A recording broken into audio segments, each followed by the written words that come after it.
Amém. Amém. Sérgio. Amém. Obrigado, irmãos. Obrigado, Avaí, por nos conduzir com essa oração na sinceridade com Deus. Isso é muito importante, né? Deus nos ouve, né, constantemente. E ele sabe disso. Ele sabe. Quisera eu que todos nós recebêssemos de Deus informações sobre outros irmãos. Não é? Pensou se Deus me aparecesse num sonho ou numa visão e viesse me falar como ele vê o Joel?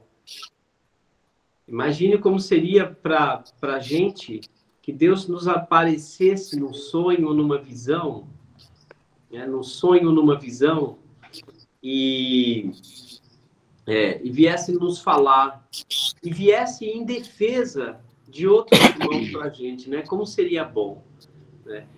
O Senhor fará isso na vinda de Jesus Cristo.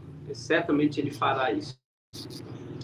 E hoje nós vamos estar falando do livro de Eclesiastes, né? Já fizemos uma pequena introdução na semana passada, né? Os irmãos que me conhecem sabem que eu gosto de envolver, né, o máximo que eu posso os irmãos no clima, na esfera de um livro, de uma carta que a gente vai ler, né?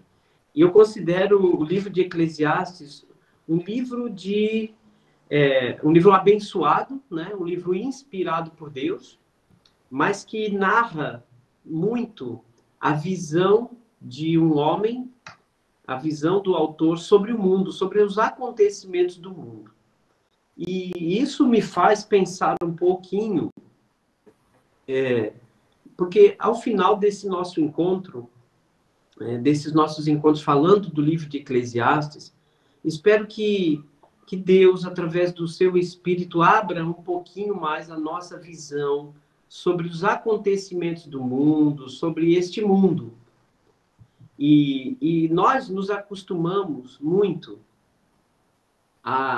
nas nossas reuniões, nos nossos estudos, nas aulas, aqui nas lives, a gente fala muito da Bíblia, né? Falamos muito de doutrina, nós falamos muito da vontade de Deus, de santidade, de batismo, de ceia, de obediência a Deus. E isso é muito importante para nós, porque essas coisas vêm nos santificando, né? Assistindo a aula do irmão Neves, de outros irmãos aqui presentes, Avair, Edivaldo, né? E outros que estão aqui com a gente vai se santificando, né? Vamos recebendo alertas em cima de alertas, para que a gente ande corretamente.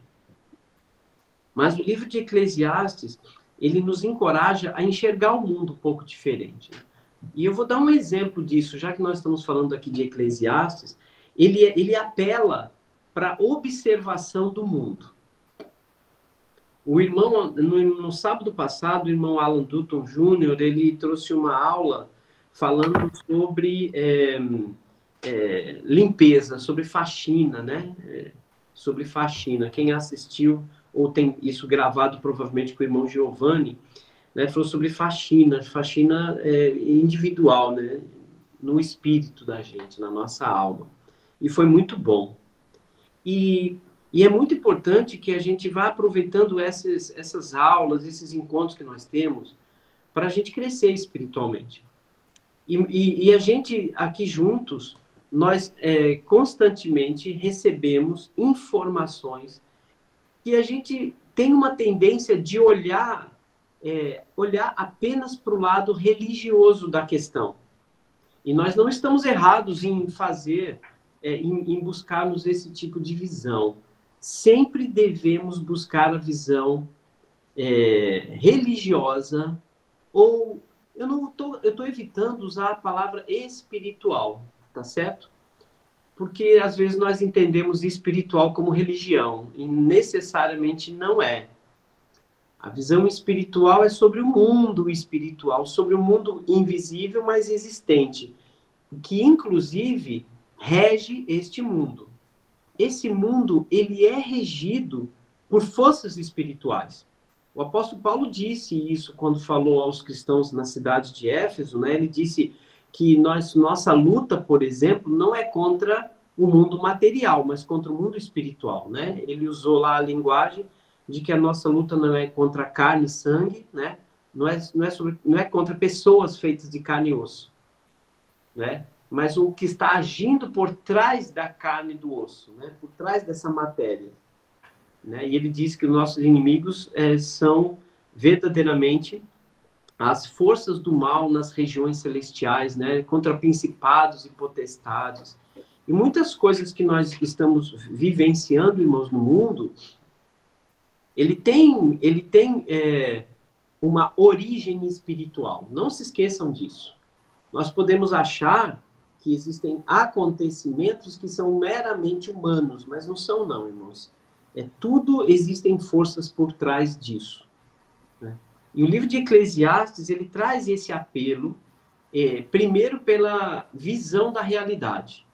Né? Então, o Eclesiastes, ele traz uma visão da realidade, de que as pessoas estão vivendo com vaidades em cima de vaidades. Tá certo? E eu disse na semana passada, né, que vaidade de vaidade, no livro de Eclesiastes, representa que pessoas e os seres humanos têm uma tendência de correr atrás de coisas vãs, coisa que não tem durabilidade eterna, não é? Durabilidade eterna. E ele usa outra expressão lá, né? A expressão lá que é correr atrás do vento. Então, quem anda atrás de coisas que não tem durabilidade eterna vai correr atrás do vento, né? O resultado vai sempre ser nada. Porque quando a pessoa chegar ao final da sua vida, ele não levará nada deste mundo consigo. Nenhum projeto, nenhum centavo, nenhuma casa, nenhuma construção, nenhuma poupança, nenhum tesouro. Nem o seu próprio corpo levará.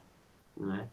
E depois ele usa a terceira frase aqui no livro de Eclesiastes, né, completando essas 3 frases que norteiam a visão do livro, quando ele diz que isso tudo está acontecendo debaixo do sol, mostrando que a visão humana, em geral, só olha aqui para baixo, não consegue ver além. Né? E é muito importante que o cristão desenvolva esta sabedoria com relação às coisas da vida. E o livro de Eclesiastes, ele será, e espero que você coloque isso no seu coração, nesses estudos da semana passada e a partir de hoje, que você consiga enxergar o mundo com sabedoria. Porque você está no mundo, você vive no mundo, mas não pode ser igual ao mundo. Não é? Então, isso vai ser muito importante para a gente. E eu quero começar fazendo uma reflexão sobre essas enchentes lá no sul, né? Principalmente no estado do Rio Grande do Sul. Todos nós aqui nos comovemos, oramos, não é? Mas existem 2 pontos muito importantes além do que nós ouvimos ou vemos, tá certo? A gente fica preocupado primeiramente com os nossos irmãos, né? Então tá muita gente já se mobilizando para apoiar os irmãos. O irmão Giovanni hoje está indo para fazer um resgate de um filho. Alguns outros irmãos estão procurando ajudar de alguma forma. Então, tem muita gente se mobilizando para isso, da igreja, fora da igreja. Mas, assim, vamos trazer algumas informações que são importantes sobre isso também, não é? Além de orarmos, né, por nossos irmãos, orarmos pelas pessoas que estão sofrendo calamidades, nós precisamos orar por outros motivos também, irmãos, que estão acontecendo lá. Né? E eu vou trazer alguns exemplos disso. Por isso que Eclesiastes ele nos encoraja a olhar de forma mais ampla. Por exemplo, nós precisamos orar por nossos governantes. Precisamos muito orar por nossos governantes, para que eles tenham a sabedoria de Deus, que eles se convertam, seja prefeitos, vereadores, governadores, presidente. Por que o Sérgio está pedindo isso? Porque Paulo diz para a gente orar a Deus por aqueles que nos governam, por nossos reis, por aqueles que são investidos de autoridade, para que vivamos vida mansa e tranquila, para que a nossa nação seja de fato uma nação abençoada. Feliz a nação cujo Deus é o Senhor, não é só para o povo judeu do Velho Testamento, é para nós também. Por que estou falando isso? Porque, irmãos, Se tivéssemos governantes mais atentos, sábios, como foi, por exemplo, nosso rei Salomão, que vamos falar dele hoje, esse será o tema da nossa aula principal. Se tivéssemos o Salomão tomando conta do estado do Rio Grande do Sul, talvez ele teria pesquisado e se importado com como o povo vivia, porque nós tivemos alguns avisos aí. No ano de 1941, houve uma das piores enchentes no estado do Rio Grande do Sul. Foi alarmante, foi o epicentro de todas as enchentes que tivemos no nosso país. Dezenas de milhares de pessoas morreram em 1941 nesses mesmos rios, beirando esses mesmos rios no Rio Grande do Sul. E existe um ciclo da natureza no Rio Grande do Sul, como outros estados, que trazem essa calamidade. E os nossos governantes já eram para estar melhores preparados para esses períodos. O que aconteceu em 1941 foi no mesmo dia e nas mesmas semanas que aconteceram agora. E por coincidência ou não, os estudiosos já vinham alertando em setembro do ano passado que isso iria acontecer por esse mês. Mas ninguém tomou providência, nenhum governante, os próprios moradores não estavam estudando, ficando atentos a essas informações. Muitas pessoas já estavam avisando que havia essa grande probabilidade, não é? Algumas pessoas, por exemplo, já estavam cuidando melhor das casas, alguns já estavam viajando com medo do que estava acontecendo. Mas, infelizmente, a gente às vezes não consegue orar por isso, para que os nossos governantes, para aqueles que estivessem de autoridade, de conhecimento, estejam mais atentos ao ser humano. É o que acontece aqui em Petrópolis, vizinho de onde eu estou. Todo ano nós sabemos das tragédias em Petrópolis. A Defesa Civil, os governantes, os governadores, os prefeitos não fazem nada antecipadamente. Né? Sabem que estão construindo sobre a areia. Né?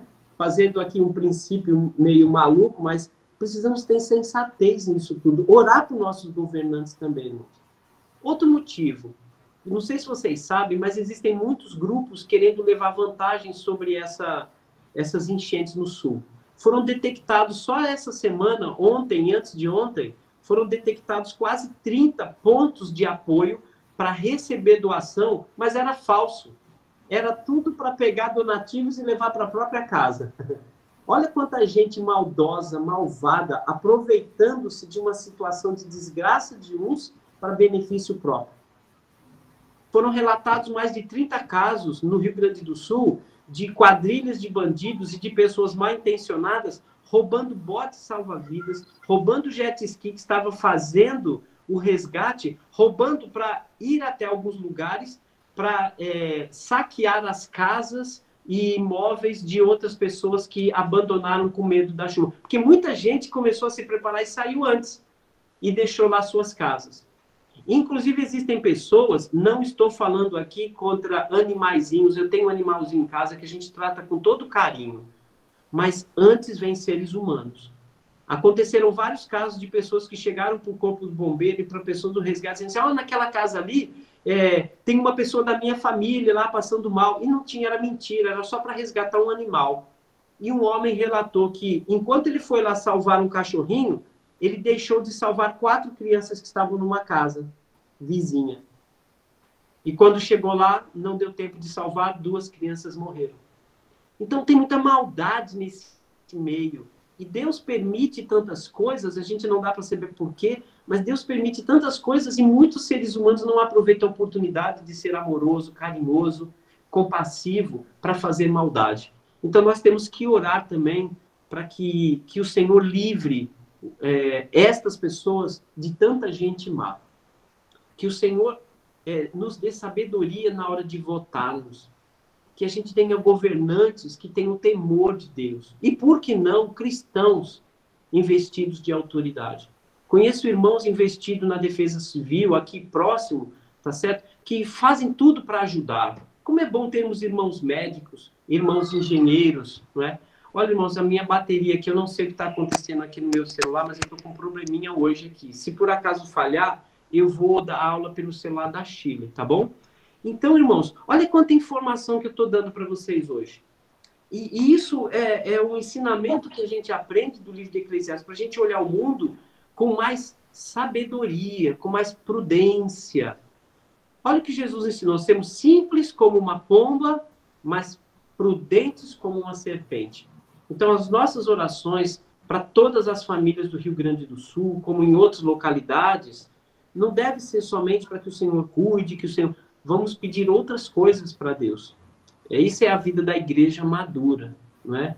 E eu fiquei muito alarmado com as péssimas notícias que eu leio, que eu investigo aqui, pelos jornalismos decentes, pelo menos, né?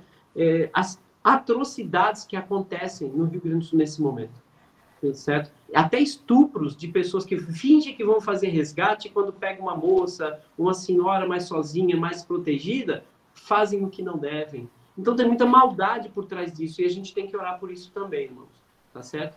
É muito importante isso. Por isso, nesse momento, né, na prática do que a gente está estudando, antes de entrar para falar de Salomão, eu queria muito fazer uma oração nesse sentido.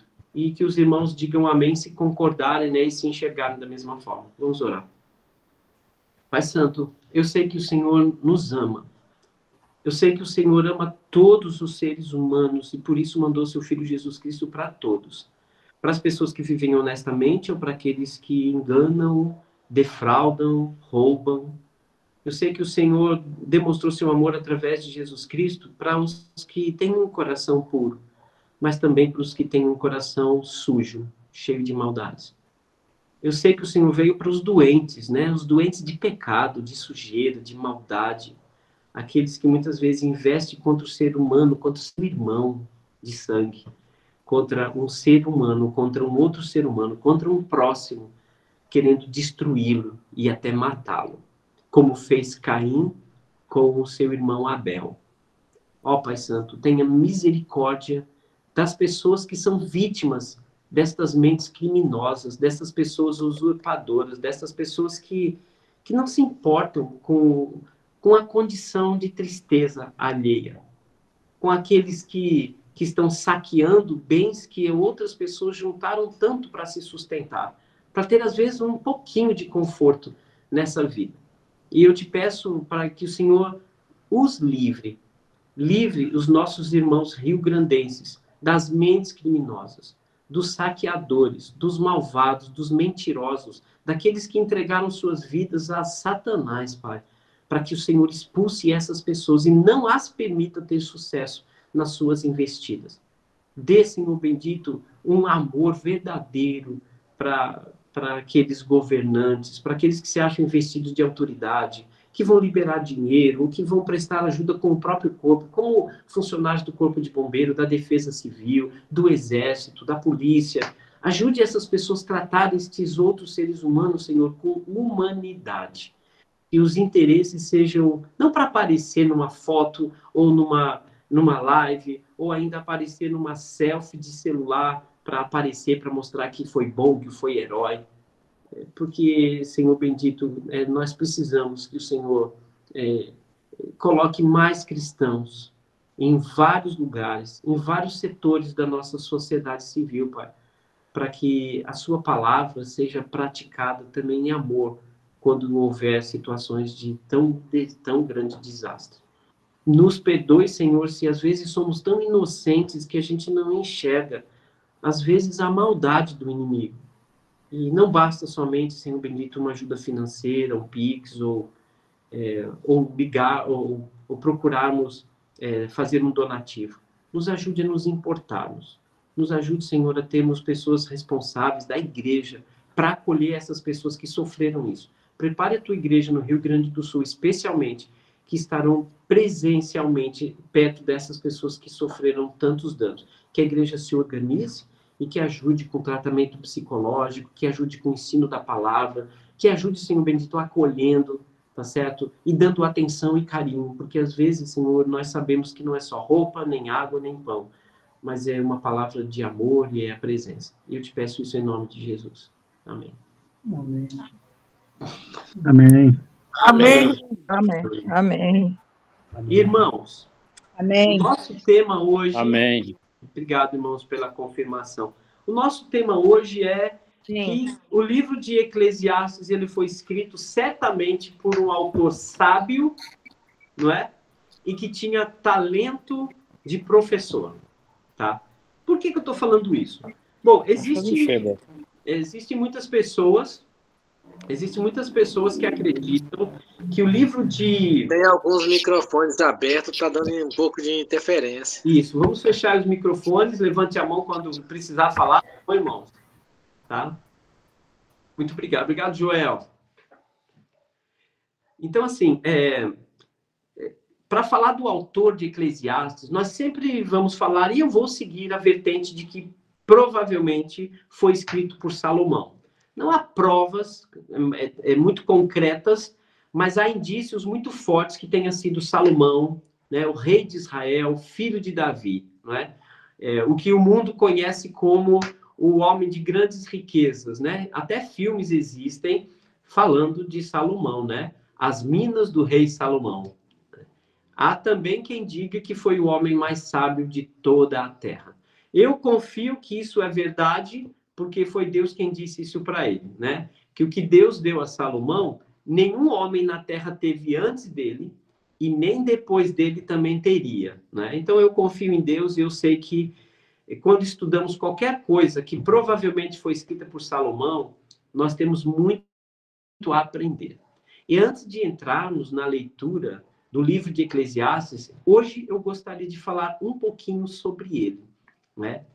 E imaginando que tenha sido Salomão. Eu vou somente citar alguns versículos aqui que dão indícios de que tenha sido escrito por Salomão, né? Que tenha sido Salomão. No capítulo 1, versículo 1 e 2, diz assim. Eu vou ler bem rapidinho, porque tem um texto maior que eu quero estar junto com os irmãos meditando aqui, tá certo? Eclesiastes, logo depois de Salmos, Provérbios, né? Depois vem Cantares, né? Então ele está espremidinho ali entre Provérbios e Cantares. Então o livro de Eclesiastes, capítulo 1, versículo 1 e 2, diz assim... Capítulo 1, versículo 1, 2, depois o versículo 16. Palavra do pregador, filho de Davi, né? Filho de Davi, rei de Jerusalém. Então, isso é praticamente uma confirmação, né, de que o pai deste homem era Davi. Mas como ele não refere-se propriamente ao rei Davi, então algumas pessoas acham que isso pode ser qualquer outra pessoa, né? Mas eu estou pegando os indícios aqui. Versículo 2, vaidade de vaidade, diz o pregador. Vaidade de vaidades, tudo é vaidade. Versículo 16 do capítulo 1 diz assim: disse comigo, eis que me engrandeci e sobrepujei, né? Me tornei grande, tinha muito em sabedoria. E a todos os que antes de mim existiram em Jerusalém. Então, quer dizer que este grande pregador, que era conhecido mais sábio de todos, estava em Jerusalém, né? Tem tido larga experiência de sabedoria e do conhecimento. Então, esse é outro indício. No capítulo 2, versículo 4 a 9, ele também dá esse indício. Empreendi grandes obras, edifiquei para mim casas, plantei para mim vinhas, fiz jardins e pomares para mim nestes, plantei árvores frutíferas de toda espécie, fiz para mim açudes, para regar com eles o bosque em que reverdeciam as árvores. Comprei servos e servas e tive servos nascidos em casa. Também possuí bois e ovelhas, mais do que possuíram todos os que antes de mim viveram em Jerusalém. Amontoei também para mim prata e ouro e tesouros de reis e de províncias. Ou seja, recebeu muito presente de reis e de províncias. Provi-me de cantores e cantoras e das delícias dos filhos dos homens. Mulheres e mulheres, né? Ou seja, ele teve muitas mulheres. Engrandeci-me e sobrepujei a todos os que viveram antes de mim em Jerusalém.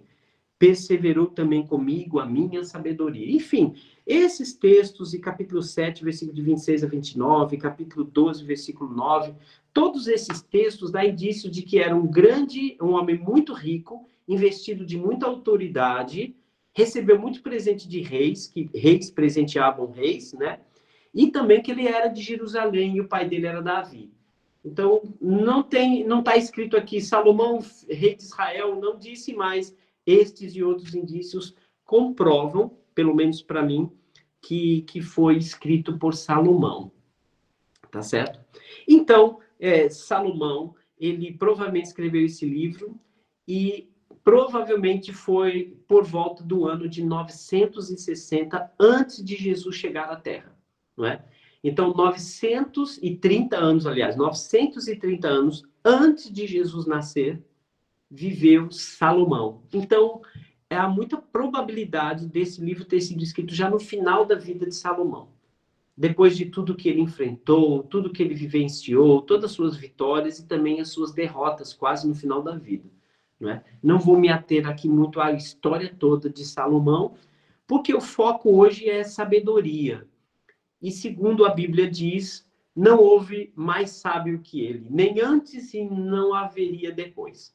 Tá certo? Então, dos nascidos de mulher, tá certo? Não houve tão sábio quanto Salomão, exceto Jesus Cristo, que é o Senhor dos Senhores e já existia antes de Maria, e também em matéria de gente importante, né, de gente especial, não houve maior do que João Batista, né? O nosso irmão Edivaldo, uma vez, ele estava ensinando a Bíblia, ele relatou isso para a gente, faz bastante tempo, acho que foi o irmão Edivaldo, sim. Então, do nascido de mulher, não teve ninguém, né, como João Batista. É uma pessoa incrível, maravilhosa. Isso nas palavras do próprio Senhor Jesus. Mas em matéria de sabedoria, é Salomão. E ele escreveu esse livro no final da vida, com todas as experiências dele, e a gente leu isso agora há pouco. Então, o que eu e você podemos aprender de Salomão neste livro especialmente? Aqui, a sabedoria é uma palavra explicada na prática. E a gente precisa, irmãos, exercitar a sabedoria de Salomão. E aqui é como se nós recebêssemos Salomão no prédio da igreja e ele nos trouxesse um sermão sobre a vida. Não é? E a gente precisa aprender, buscar sabedoria com sabedoria. Né? Olha o que eu disse agora. Buscar sabedoria com sabedoria. Eu não sei se os irmãos já perceberam, mas muitas vezes na Bíblia, a palavra sabedoria aparece dentro de um contexto de sofrimento. E se eu disser para os irmãos que pedir sabedoria, muitas vezes, é pedir sofrimento? Talvez você vá se assustar comigo. Mas olha o que ele diz em Tiago, né? Naquele contexto do capítulo 1 de Tiago, ele diz, olha, tenham todo motivo, de toda alegria, ou passardes, né? Não é durante. Durante é doloroso, a gente sofre, a gente geme, a gente chora, só não devemos murmurar nem reclamar. Não é? Jesus mesmo afirmou que no mundo passaríamos por aflições. Tá certo? Então, quem reclama demais, quem murmura demais, não esqueçam que num só dia morreram mais de 1000 pessoas mordidas pelas serpentes porque reclamavam no deserto. Não é? Então, vamos tomar muito cuidado com isso. Olha só. E aí ele diz lá em Tiago, capítulo 1, tende por motivo de toda alegria o passares por várias provações. Porque a provação da vossa fé produz perseverança. E ele vem dizendo. E logo abaixo ele diz, mas se alguém necessita de aprender mais na vida, ter mais sabedoria, então pede a Deus que Deus vai dar o quanto você pedir. E ele nada vai cobrar por isso. Então, a sabedoria, irmãos, ela pode vir de duas formas. A primeira é quando você escuta o conselho. Seja o conselho da Bíblia, seja o conselho do teu pai, da tua mãe, de um irmão mais velho, ou de um irmão experiente. Ouvir conselho, estar na sala de aula aprendendo aquela palavra e trazendo para a vida e aprender com aquilo, vai te trazer sabedoria. Olha, eu devia ter ouvido mais a minha mãe em alguns momentos da vida. Eu não teria passado por certas situações de tanto sofrimento. Quem já não falou isso em alguma vez na vida? Ah, se eu tivesse ouvido os meus pais. Ah, se eu tivesse ouvido o irmão, o evangelista, o pastor, o pregador da igreja. Ah, se eu tivesse ouvido o irmão Edivaldo, o irmão Avaí, eu não teria passado por isso, não é? Então, a gente aprende sabedoria ouvindo, aprendendo como um bom aluno, como um aluno humilde. Mas quando não aprendemos assim, irmãos, a vida vai tirar da gente um pouquinho, né, da nossa pele, né? E aí nós vamos aprender na marra, no sofrimento. tá certo? E é muito importante que a gente entenda isso. Eu prefiro, e imagino que os irmãos também prefiram, ganhar sabedoria como um bom aluno obediente a Deus, tá certo? Agora, se você não aprender da palavra de Deus, do bom conselho, então, meu irmão, Deus vai te proporcionar situações para você aprender.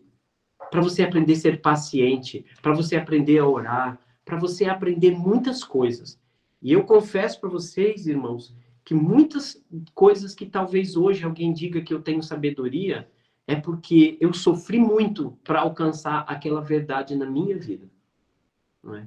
Então, e algumas vezes, irmãos, nós ganhamos sabedoria porque sofremos tanto, porque a gente se desviou, porque a gente não ouviu um conselho, porque não praticamos a palavra de Deus.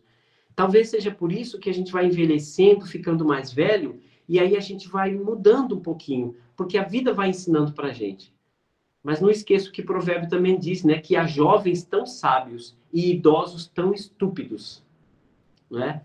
Por quê? Porque aquele jovem ouviu a palavra de Deus desde jovem. Ele aprendeu o caminho desde criança. Ensinaram para ele o caminho que deve andar, para que quando ele se tornasse velho, não tivesse se desviado. Né? Então, olha como essas coisas são importantes.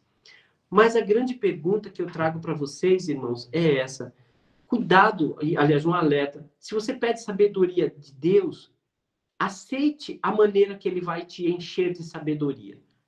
Aceite a maneira como ele vai ensinar você a viver.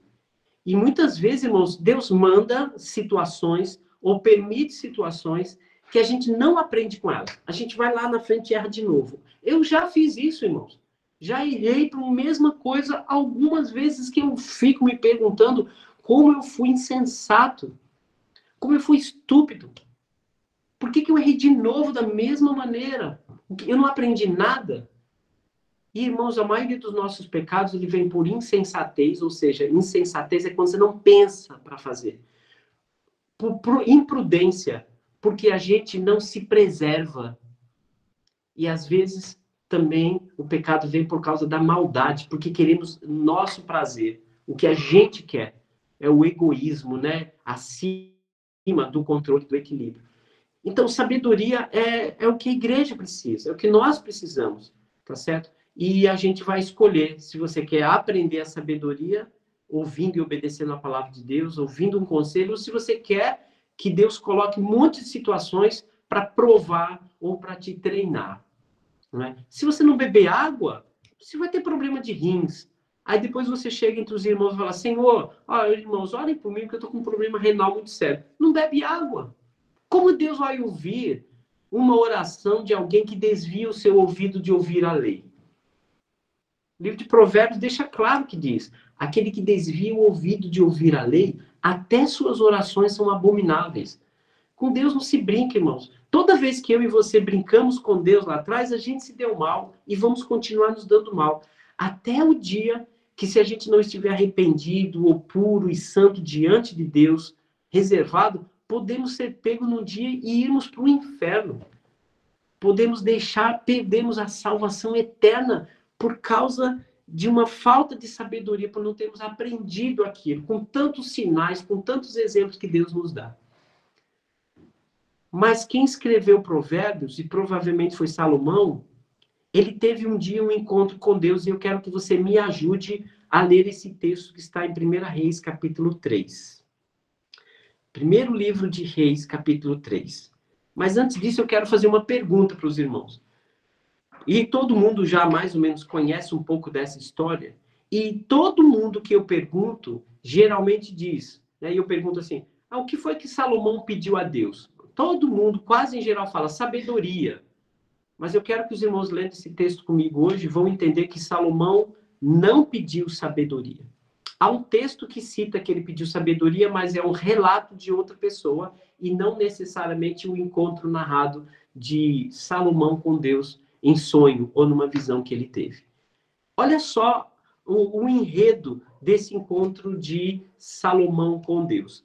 Primeiro livro de Reis, capítulo 3. Se é o nosso assunto de hoje. E isso aqui, irmãos, é que a gente vai aprender com esse autor. Antes de nós estudarmos Eclesiastes, é bom a gente conhecer o autor dele. Quem escreveu? Por que ele escreveu?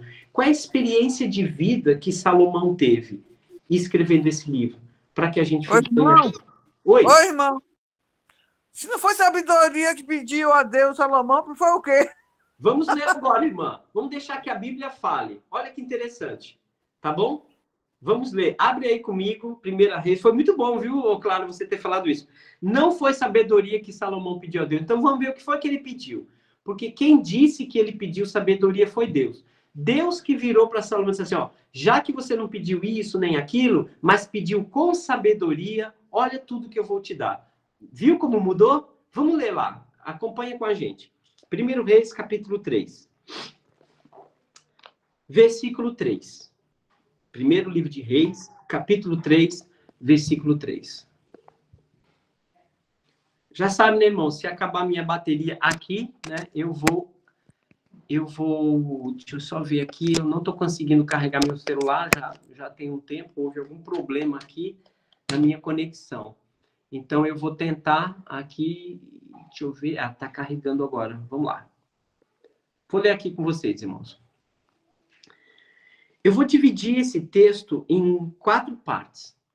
A primeira parte é como vivia Salomão. Ou o que ele fazia, qual era a rotina dele, qual era a vida diária de Salomão.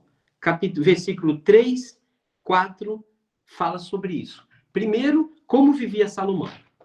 Salomão amava ao Senhor, andando nos preceitos de Davi, seu pai. Porém, ele estava sacrificando ainda nos altos, nos montes altos, e lá também ele queimava incenso. O sacrifício era de animais para que Deus perdoasse os seus pecados, o incenso representava as orações, não é? E aqui diz que Salomão amava ao Senhor e andava de acordo com os ensinamentos do pai dele. Davi era rei e ensinou como Salomão ser rei. Todos os perigos, todas as virtudes que ele deveria ter, como ele deveria se comportar como rei. É isso que ele quer dizer sobre preceitos de Davi. E é claro, também, Davi deve ter ensinado bastante para Salomão sobre a importância de obedecer a Deus. Então, olha como vivia Salomão. Não é? Vou ler de novo. O rei Salomão amava o Senhor, ele andava nos preceitos de Davi, nas ordens, nos ensinamentos de seu pai, porém ele sacrificava ainda nos altos e ainda queimava incenso. Tá? Isso foi antes até da questão da construção do templo, porque ele queimava no monte, depois isso mudou. Mas vamos lá. Versículo 4. Foi o rei Salomão a um lugar chamado Gibeão, para lá sacrificar, porque era um alto maior, era um monte mais alto. E ali ele ofereceu 1000 holocaustos. Salomão naquele lugar. Então, olha como era a vida dele. Ele já era dedicado a Deus, tá certo? Segunda parte agora. A resposta de Deus por ter visto a vida que Salomão já vivia. 5. Em Gibeão, apareceu o Senhor a Salomão de noite, em sonhos, e disse-lhe, Deus, pede-me o que você quiser que eu te dê. Olha que coisa, né? Você ouvir em sonho, e é um sonho real. Aqui não está dizendo que foi uma loucura da cabeça de Salomão, mas foi uma maneira de Deus se manifestar a Salomão. E a grande oferta que Deus ofereceu para Salomão. Olha, pede o que você quiser que eu te dê, que eu vou te dar. Pode pedir, Salomão. Então aqui a resposta de Deus em cima da vida que Salomão já vivia. Toda a história de Salomão. Versículo 6 até o 8 é qual era o caráter de Salomão. Então, quando Deus te pede alguma coisa, aí é que aparece o seu caráter. Olha o que diz lá no finalzinho da Bíblia, nas cartas de João, né? De Tiago, desculpa. Vocês não pedem e não recebem porque pedem para usar para os seus próprios prazeres. Pedir e vocês não recebem. Vocês vivem em confusão, vivem brigando. Tudo para vocês é por causa do seu próprio prazer. Não é o que ele diz lá em Tiago. Aqui você vê o caráter de Salomão quando ele foi pedir a Deus. Porque Deus não pediu para ele dizer o que ele quisesse?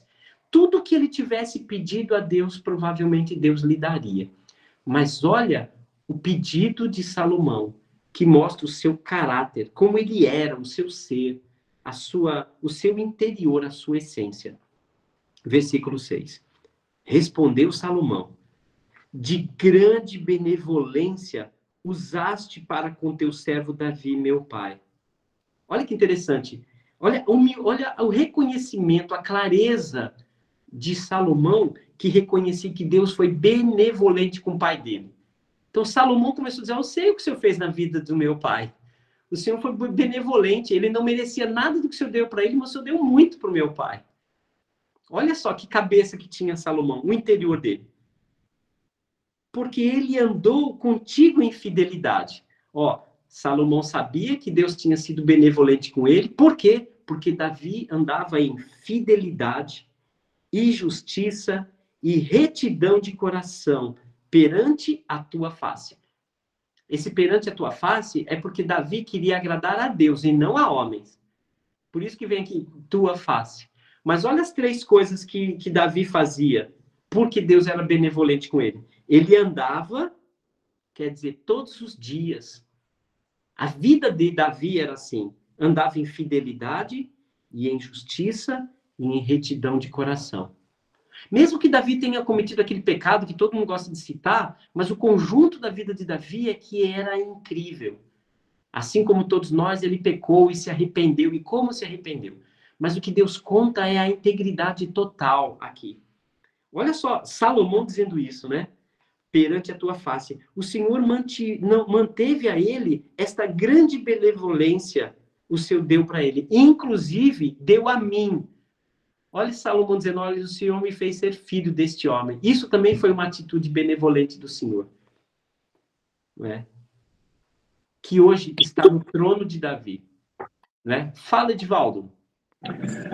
Ô, Sérgio, eu sei que a Bíblia não se contradiz, né? E aí, no texto que você está falando, realmente, né, Salomão não usa a palavra sabedoria. Mas no 3:12 aí, ó, eu farei o que você pediu. Darei a você mente sábia. Aí depois no 13 ele diz: eu lhe darei também o que você não pediu. Então dá a entender que Salomão, né, pediu sabedoria. E aí em 1 Crônicas, que é aí que eu quero... Irmão, só um minutinho, né? Só um minutinho, né?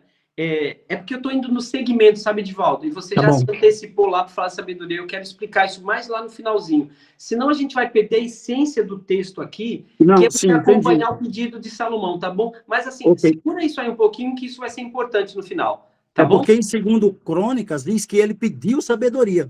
Sim. Qual foi o livro escrito primeiro narrando toda a história?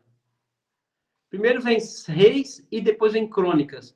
Quando vem Crônicas, irmão, ele ali é um relato sobre o que aconteceu. E não necessariamente é um relato atual do que estava acontecendo. Então, o livro de Reis, ele está narrando ponto a ponto da história. E Crônicas é uma lembrança da história. E ali, no livro de Crônicas, ele já está dizendo, narrando a história no ponto de vista, não de quem estava narrando a história, mas de quem estava lembrando da história. Porque o que ficou conhecido foi que Salomão pediu sabedoria a Deus, entende? Mas, na verdade, a narrativa da história é que Salomão não pediu sabedoria a Deus, mas ele pediu com sabedoria. Aí, mais tarde, quando ele foi relatado o texto, né, quando foi relatado o texto, aí sim ele usa a palavra sabedoria de Salomão. Então, tem uma explicação sobre o tempo e a narrativa disso. Né? Então, eu fico, nesse momento, primeiro com a narrativa da história de Reis, né? E aí depois a gente pode ir para entender a narrativa do livro de Samuel, tá certo? Então, assim, Crônicas. É de Crônica. Porque a Bíblia não se contradiz, então é porque ela tem o objetivo de ter usado essas duas formatos sobre Salomão, tá certo? Então, vamos ficar agora por essa narrativa que ele não cita sabedoria, tá bom? Vamos lá. Voltando aqui, então, eu estou falando que do versículo 6 até o 8, nós temos aqui como era Salomão por dentro, pela maneira como ele respondeu a Deus. Então, vamos voltar aqui, para a gente refrescar o que a gente está falando. Então, depois que Deus pediu a Salomão, disse para Salomão, pede o que quiser, o que foi que Salomão disse? 6.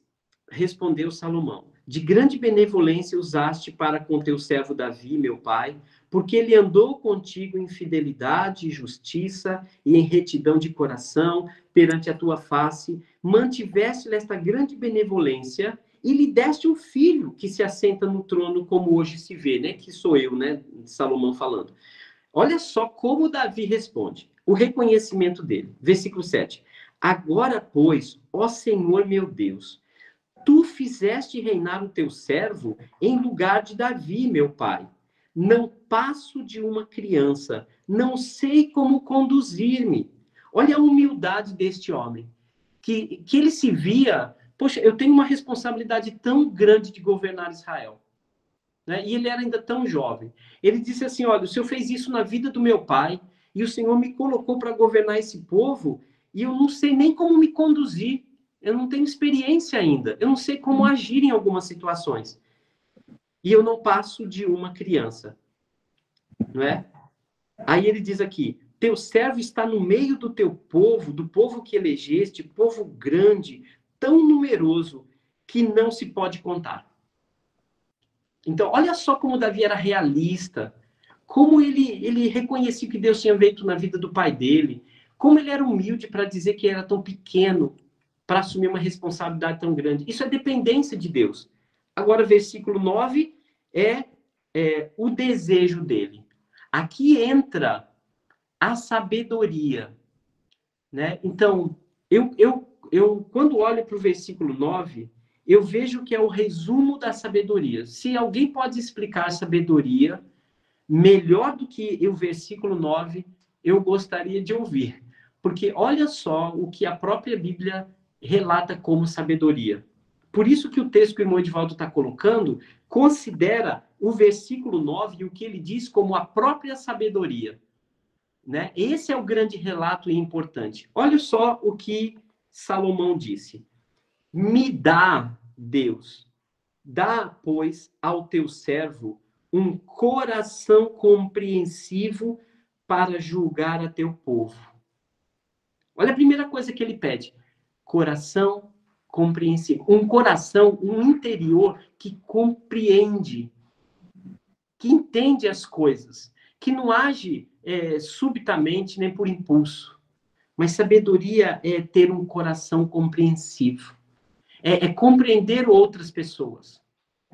Mesmo que sejam as pessoas mais más, mais cruéis. Mas ele traz aqui coração compreensivo. Já te dou a palavra, Paulo. Então, isso é a própria sabedoria. Então, o que é ter sabedoria? A primeira coisa que ele diz aqui, um coração compreensivo. Quem é sábio? Quem tem um coração compreensivo? Quem sabe compreender o próximo? Não é? Quem sabe entender a situação de cada pessoa? E vê se não é o retrato de Jesus. Olha como Jesus tratava o ser humano, como ele tinha um coração compreensivo. Não é?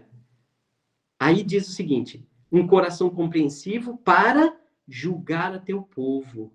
Porque ele era rei.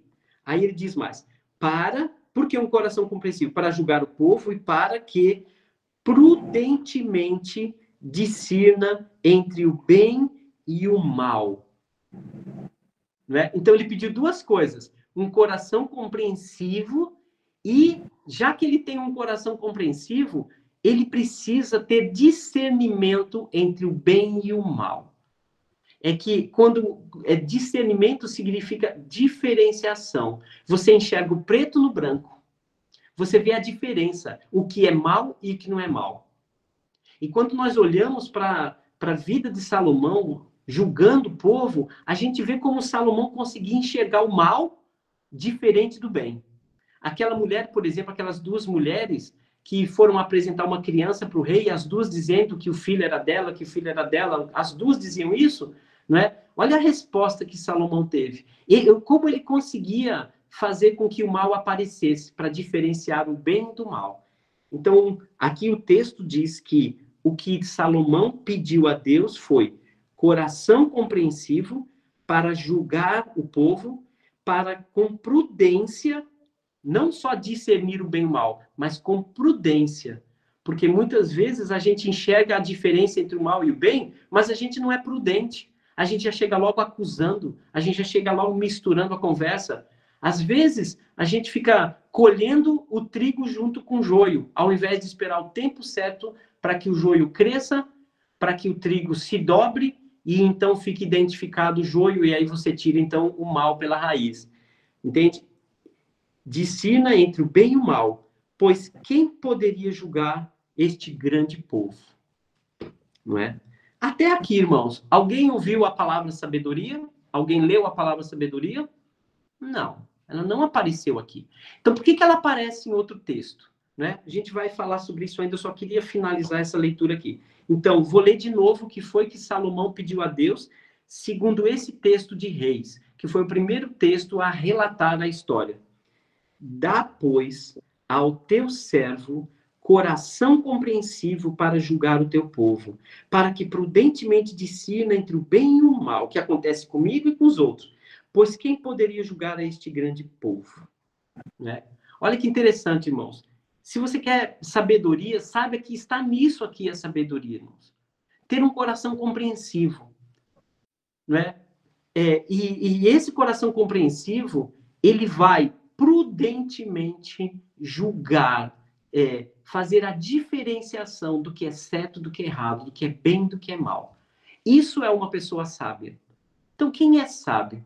É quem entende, quem tem coração compreensivo como Deus. E quem, de maneira prudente, consegue diferenciar o bem do mal. Não é? E isso, irmãos, nós somos o tempo todo desafiados a isso na vida. Você não precisa ter um coração compreensivo para quem te humilha, para quem quer atrapalhar você. A gente não precisa ter um coração compreensivo quando nós somos traídos, judiados, mal compreendidos. Nós não também temos que ter um coração compreensivo quando nós também erramos e magoamos alguém. A gente não tem que ter, de maneira prudente, enxergar o bem do mal. Olha o mal que eu fiz, olha o mal que me fizeram, mas eu tenho que ver isso com prudência. Então, isso é a sabedoria. Esse é um ser humano que ganhou sabedoria de Deus. Não é? Por isso que o texto aqui, ele não usa a palavra sabedoria, mas ele usa a essência da sabedoria para os escritores daquela época. E qual foi a resposta de Deus a Salomão? Versículo 10. Estas palavras agradaram ao Senhor por haver Salomão pedido tal coisa. Estas palavras agradaram ao Senhor por haver Salomão pedido tal coisa. Disse Deus, versículo 11, já que você pediste esta coisa, coração compreensivo, para prudentemente julgar entre o bem e o mal, né, discernir, já que pediste esta coisa e não pediste uma longa vida, longevidade, nem pediu riqueza, nem a morte de teus inimigos, nem pediu entendimento para discernires o que é justo. Não, mas pediste entendimento para discernir o que é justo. Eis que faço segundo as tuas palavras. Dou-te coração sábio e inteligente, de maneira que antes de você não houve igual, e nem depois de você haverá. Também até o que você não pediu eu te dou, tanto riquezas como glória, que não haja teu igual entre os reis, entre todos, por todos os teus dias. Agora, olha só o que Deus deu a Salomão. Porque ele pediu algo que é a essência da sabedoria. Por isso que outros textos na Bíblia diz que Salomão pediu sabedoria. Porque a sabedoria, essa aqui é a instrução, é a explicação do que é sabedoria. Porém, tudo que Deus deu a ele, porque ele não pediu riqueza, nem ouro, nem prata, nada disso. Mas aqui Deus vai lhe dar uma condição muito importante, que é o resumo final do que a gente vai estudar em Eclesiastes. 14. Se andares nos meus caminhos e guardares os meus estatutos e os meus mandamentos, como andou Davi teu pai, eu prolongarei os teus dias. Deus deu algumas coisas para ele, mas outras coisas Deus só daria se ele andasse nos caminhos do Senhor. A sabedoria, irmãos, nem sempre é uma reserva de cristãos. Entende? Muitas vezes você pode ter sabedoria porque aprendeu, porque envelheceu, porque ouviu conselhos, mas necessariamente não significa que você está andando reto no caminho do Senhor. Salomão adquiriu muita sabedoria, muita inteligência. Ele tinha um coração compreensivo e sabia prudentemente como discernir entre o bem e o mal. Mas ainda assim, ele só ia estar seguro para o que é justo se ele andasse na palavra de Deus, porque a Bíblia é que preserva a sabedoria. E a Bíblia é quem dá a sabedoria divina, não só para governar um povo ou ajudar no governo da igreja, mas é a sabedoria que agrada a Deus. Aí liga-se aqui ao texto que Paulo disse aos Coríntios, né? A sabedoria que vem do alto, né? Não é a sabedoria que é loucura dos homens. E por fim ele diz, né? 14 de novo. Se andares nos meus caminhos e guardarem os meus estatutos e os meus mandamentos, como andou Davi teu pai, prolongarei os teus dias. E aí despertou Salomão do sono e por aí a história vai. Qual a essência disso para a vida da gente, irmãos? E isso que nós vamos aprender muito em Eclesiastes. Este homem, Salomão, que chamamos de sábio, que a própria Bíblia, em outros textos, vai relatá-lo como sábio, mas onde estava a sabedoria? O que é sabedoria? E esse texto, ele revela claramente isso. Salomão reconheceu o pai, foi humilde para dizer que não passava de uma criança, que não sabia nem como se conduzir. Então, o que ele vai pedir a Deus? Ele ia pedir o que ele não tinha. E era um coração compreensivo. Porque nada é mais importante para a vida humana e até para a igreja do que você ter um coração compreensivo. Porque é nisso que está o amor de Cristo. E também, de maneira prudente, conseguir e detectar o bem e o mal. Aquilo que atrapalha e prejudica e aquilo que edifica. Aquilo que faz edificação da igreja e aquilo que atrapalha e divide a igreja. Não é? Eu decidi trazer este texto porque nós ficamos muito, como o irmão Edivaldo colocou aí agora, nós ficamos muito naquele conceito de que Davi pediu sabedoria, mas a gente nem entende o que é sabedoria. E esse texto não foi usado a palavra sabedoria por ser o texto matriz de Samuel e de outros textos na Bíblia. Por quê?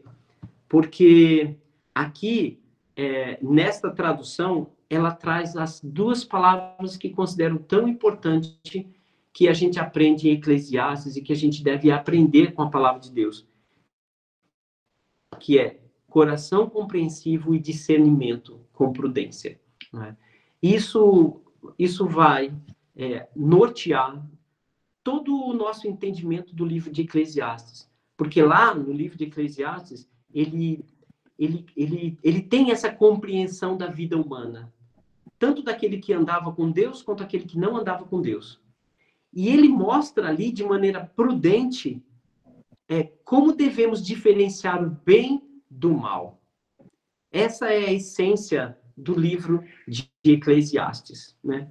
Espero que isso tenha contribuído para que a gente entenda um pouco melhor Salomão, entenda melhor porque ele pediu esse tipo de sabedoria a Deus, né? Agora eu posso usar essa expressão, não é? E fazer com que a gente compreenda, irmãos, que o livro que a gente vai ler é de grande sabedoria. Porque muitas vezes a sabedoria é olhar para o mundo e discernir o mundo. O que tem de certo e errado? Nós não podemos ser tolos ou inocentes ou crianças, tá certo? Nós não podemos manter o que Salomão disse no início. A gente não pode agir como criança mais cristã, como Davi se sentia uma criança. E nós precisamos saber como devemos nos conduzir em algumas situações. Não podemos, assim, sermos tão fracos na fé. Né? Não podemos ser tão inocentes. Não podemos ficar nos alimentando, irmãos, sempre de leite. Né? Paulo disse, encorajou todo mundo a comer alimento sólido. Tiago fala sobre sabedoria que Deus dá, sabe? O quanto você pedir. Então, quando você pedir a Deus sabedoria, não pense que Deus vai te dar resposta para tudo, mas Ele vai ajudar você a compreender o próximo, ter um coração compreensivo, e para que você seja prudente diante do bem e do mal na tua cara, para você não humilhar ninguém nem se achar que é grande ou importante demais. Que fique essa lição aqui para a gente, já nos preparando para a carta aliás, para o livro de Eclesiastes. Bom, eu vou passar a palavra aí para o Avair, eu não sei se são perguntas, respostas, né? Mas eu vou passar para o Avair, eu não sei se ele sabe quem foi que falou primeiro. Eu vi o Paulo levantando a mão, mas não sei quem levantou na ordem aí. Eu vou deixar nas suas mãos, Avair.